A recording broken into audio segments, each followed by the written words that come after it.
This is the second in 4 parts of our Physics A exam review. We're going to cover vectors and scalars, finding components and adding vectors, projectile motion, and uniform circular motion. Remember, vectors are quantities that have both magnitude or size and direction. Velocity is a vector quantity. If the wind is blowing 10 meters per second or miles per hour out of the north, that's a vector because it has how fast and in what direction. Other quantities, velocity, displacement, and acceleration and force are all vector quantities where direction matters. Scalar quantities are quantities that just have magnitude, like speed. The wind is blowing 10 miles an hour or 10 meters per second. Distance is also a scalar quantity. Your age is a scalar quantity. The number of eggs in your refrigerator is a scalar quantity. Some simple vectors have simple directions, like north, east. These lie on axes, north or east. I don't mean northeast, that's different. Others are at angles like northeast, which is 45 degrees, or at angles like 10 meters per second at 30 degrees.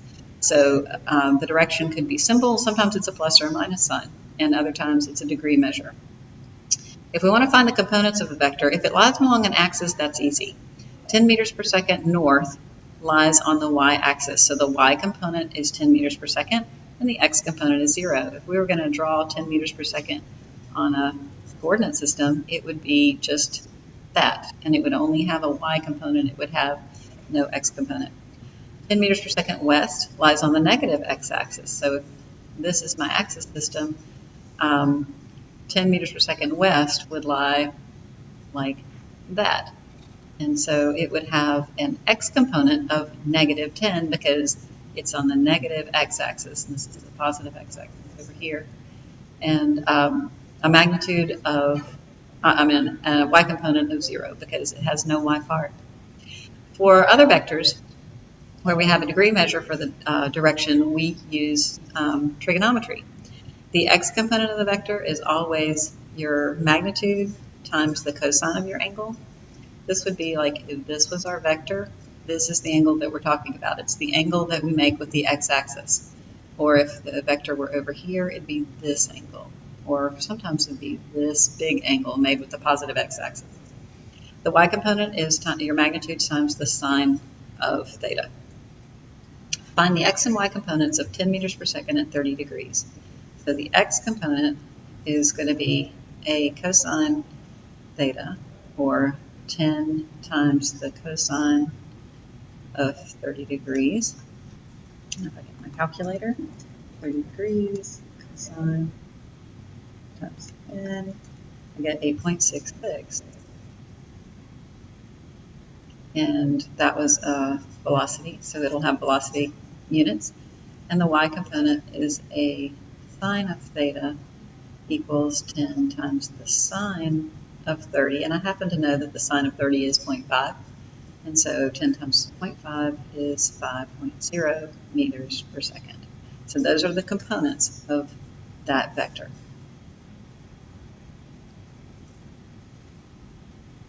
When we add vectors, we're going to find the components just like we did of all the vectors we're adding, and you're not going to have to add more than 2.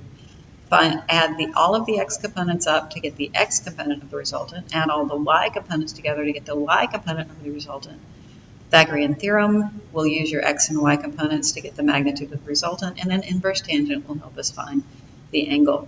Add these two displacements, 4 meters north and 3 meters east. So on our coordinate system, 4 meters north and 3 east, well, we're going to have a resultant, sorry, that should have been straight, somewhere out here. We're going to have to find the angle of that resultant and the length of that resultant. So finding the components is easy. Our x component is 3 meters because it's east and it lies along the axis. And our y component is 4 meters because it's north and it lies along the y-axis. And let's see. I'm sorry, for vector 1, the x component is 3 and the y component is 0. And for vector 2, the x component would be 0 and the y component would be 4 meters. Okay, so now we found the x components of all of them and the y components. If we add them together, we'll see that the x component of our resultant, well, it's 3 plus 0, so it's 3. and the y component of the resultant is 0 plus 4, or 4. Pythagorean theorem says that the length of our resultant is the square root of the x component of the resultant squared plus the y component of the resultant squared. And so that's the square root of 3 squared plus 4 squared. 3 squared is 9, 4 squared is 16, 9 and 16 is 25, so that's the square root of 25. And so the length of our resultant is 5 meters. And now we need to use the inverse tangent. So we did all of these. Now we need to use the inverse tangent to find the angle. And the inverse tangent of our y component over our x component is equal to the angle. And so the inverse tangent in this case of 4 over 3 equals theta. Make sure your calculator's in degrees. 4 divided by 3 is 1.23, and inverse tangent, I get an angle of 53 degrees. Okay, so now this was easy because these things were on axes. So now we're going to do one that's a little bit more complicated. Add these two displacements. 4 meters at 30 degrees and 3 meters at 60 degrees. So those are our two vectors. So first step, find the components of the vectors. So for the first vector, we're going to call this vector 1 and this vector 2. Our first vector, its x component is going to be 4 times the cosine of 30, and its y component is going to be 4 times the sine of 30. And so cosine times 4, 3.5 meters. And again, the sine of 30 is 0.5, and so the y component is 2 meters. For our second vector, its x component is 3 times the cosine of 60, and its y component is going to be 3 times the sine of 60. And I happen to know that the cosine of 60 is 0.5, and so 3 times 0.5 is 1.5 meters. And then for the other one, it's 2.6. Remember, calculator in degrees. Okay, so we did the first, we found the components. Now, our x component of the resultant is 3.5 plus 1.5 equals 5 meters. And our y component of the resultant is 2 plus 2.6 equals 4.6 meters. Okay, so we added the two x components together, and then we added the two y components together. And now we're going to use the Pythagorean theorem written right here. And so r is the square root of 5 squared plus 4.6 squared, 5 squared, 6 squared, and then take the square root of that, and I get 6.8 meters for magnitude, and then the inverse tangent of the y over x, so 4.6 over 5, 4.6 divided by 5 equals 0.92. Inverse tangent gives me an angle of 42.6 degrees. So theta equals 42.6 degrees. And I'm done. So these two vectors had to be a resultant 6.8 meters long and 42.6 degrees away from the x-axis. Okay, so that's adding vectors. We have found components and we have added vectors, and now we're going to talk about projectiles. Some definitions. Remember, a projectile is an object that moves only under the influence of gravity. The only acceleration is down, negative 9.8 meters per second squared. There is no x acceleration. what would the path of a projectile be if there were no gravity? Well, if you had a cannon and you shot a cannonball up into the air and there were no gravity, it would just follow a straight line path. Because of gravity, that cannonball curves and comes back down to the ground. But if there were no gravity, it would just be a straight line path. Some things you'll need to know before we work examples. For the vertical part of the motion, we use this example. Y equals Vy0t plus 1/2 gt squared. Remember, g is going to be negative, so the second term will usually be negative.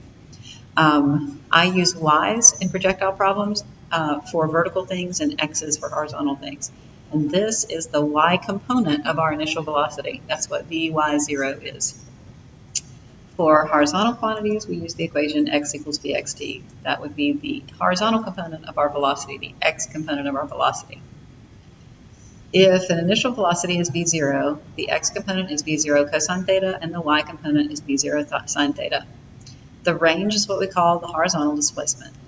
And we use x to represent that, and y represents the vertical displacement, or the height. What does the sign of vertical displacement tell you? It tells you where it is relative to where you started.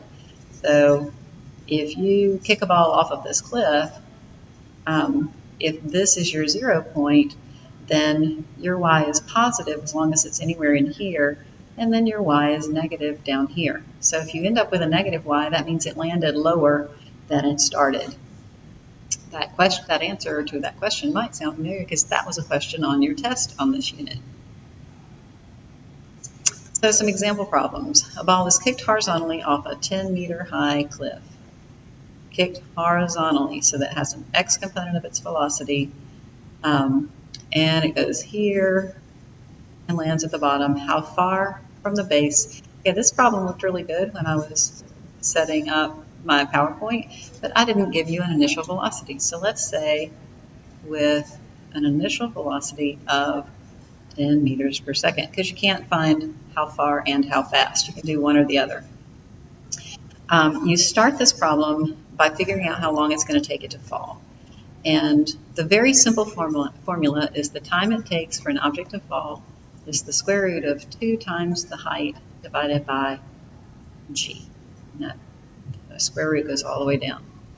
Okay, and that is really just this equation, Vy0t plus 1/2 gt squared. But the y component of the velocity is 0, so d equals 1/2 gt squared. And if I solve for t, this is what I get. So I didn't want you to think I was just making up a whole new equation. I just manipulated that one to solve for time. Okay, and in this problem, that's going to be 2 times 10. Okay, I'm just going to cheat and use 10 for g. You don't in this class, but it'll work out without me getting a calculator if I do. So 2 times 10 over 10 is 2, and then the square root of 2 is 1.4. So our time equals 1.4 seconds. Okay, so if I said 2 times 10 divided by 9.8, I would have gotten a 2.04. And then when I take the square root of it, I would have gotten 1.4 as well. So that, if I use 9.8, I get the same answer. And now, the horizontal velocity is the horizontal distance over time, or the horizontal distance is the horizontal velocity times time. In this case, our horizontal velocity was 10 meters per second, and our time that we found over here, we can plug in 1.4 seconds, and I can do that in my head. That's 14 meters is how far that ball will go from the base of the cliff. If you throw a ball upward at 9 meters per second and at 70 degrees, so it has some velocity like this at a 70-degree angle, I guess it's 9 meters per second. That's 70 degrees. What maximum height would it reach? Okay, so I have to find the x and the y components of the velocity. Vx is going to be v0 times the cosine of my angle, and the vy is v0 sine of my angle, and so that's going to be 9 times the cosine of 70. This is going to be 9 times the sine of 70. 70 cosine times 9 That's like 3.1. And 75 times, that's 8.5. Okay, so this is my x component and this is my y component. Okay, so if I want to know what maximum height does it reach, I'm worried about the y stuff. And what do I know? I know acceleration is negative 9.8 meters per second squared. I know the final velocity is 0. At the maximum height, the velocity is 0. And so it looks to me like I can use that VF squared equals VI squared plus 2AD. And I'm looking for D. So if I rearrange this, I get 2AD equals VF squared minus VI squared. And if I divide both sides by 2A, I get my D, which will be a vertical height in this case, VF squared minus VI squared over 2A. So our final velocity is 0. Our initial velocity is, I'm sorry, I lost my train of thought. Our final velocity is 0. Our initial velocity was the y component, 8.5 meters per second. And our acceleration is negative 9.8 meters per second squared. And so 0.5 divided by 10. That gives me a distance of 0.43 meters. It's not very high. Okay, how long is it in the air? Okay, now that's not just up to the maximum height, that's up and down. So first of all, let's do D equals, Vy0t plus 1/2 gt squared. And in this case, if I want to know how long it's in the air, it's got to go up and come back down, and the y here is 0, and the y here is 0. So that displacement is 0. It's back where it started, so this displacement is 0, and Vy0 is 8.5 meters per second, and we're looking for t plus 1/2. Now remember, this is actually negative 9.8, and we're looking for t squared. Well, I'd have to solve a quadratic, except I can divide out by a t. If I divide everything by t, and then I get 0 equals 8.5 minus half of 9.8 is 4.9, 4.9 t. I'll just 1/2 times 9.8 is 4.9. My negative sign is my negative sign, and I divided a t here and a t here and a t by that 0 as well. And now I can move to the other side and divide by 4.9. So 8.5 divided by 4.9 gives me a time in the air of 1.7 seconds. Okay, I said I was going to do it 2 ways. I think I'm not. I'm going to stop with that one. How far does it go? What's its x range? Well, in 1.7 seconds, if it had an x velocity, distance equals velocity times time. And if it had a velocity, an x velocity of 3.1 meters per second and a time of 1.7 seconds, 3.1 times 1.7 equals 5.27 meters.